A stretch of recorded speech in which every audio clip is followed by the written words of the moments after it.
From my heart and from my hand, why don't people understand my intention?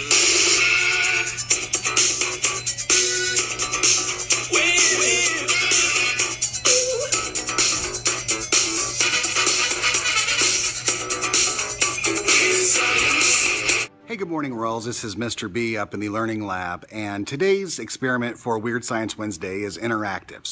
But we have to be quick about it. Students, find one thing on your desk or maybe in your classroom that you'd like to focus on when that time comes. It can be a clock, it can be a poster, it can be a pencil. Teachers, during this experiment, please turn the lights off. In fact, turn the lights off now and then turn them back on when the countdown ends during the video, and you'll see what I'm talking about in a moment. But let's go ahead, take a second, identify the thing in the class that you'd like to focus on, and teachers, if you would, turn the lights off now. Then look at the moving image. In the center, you'll notice a plus sign, like when you're adding numbers. Focus on that plus sign and do not look away. There will be many things moving all around the plus sign, and maybe even your classmates will be trying to distract you. But don't look away. Stay focused on that plus sign. You can blink, but don't look away. This plus sign is your focus.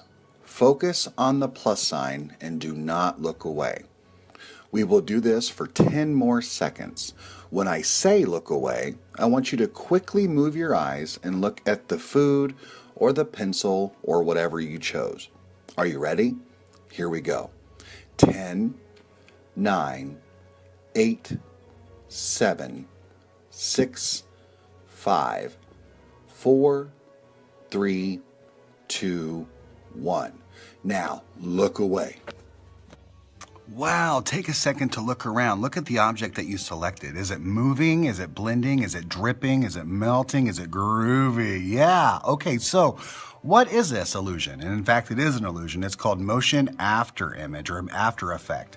And it's where your brain hasn't quite caught up with the change in the environment. So you told your brain to focus on that plus sign. Don't deviate. Don't look away. It's going to grow bigger. It's going to grow smaller. There's going to be things going around it. It's going to be crazy, crazy chaos, but still focus on that.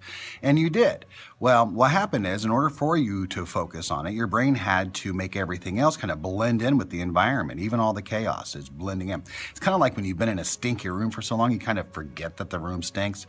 Well, your brain did the same thing for your vision. It blended in all that craziness. And what happened was, when you turned your eyes and looked away, your brain hadn't quite caught up yet. So it was still blending. And that's what makes your pencil or your breakfast cereal or whatever it was you looked at after it was over, that's why it made it look like it was still blending and moving and melting, because that's what your brain had to do in order for all the distractions to go away. Now, that's called motion after effect, but we also know that tells us humans have a great ability to focus. So whenever you're surrounded by somebody in your classroom that's trying to get you not focused, to steal your attention, to distract you, just remember that it's scientifically proven that humans have a crazy ability to adapt and to focus on whatever they need to survive.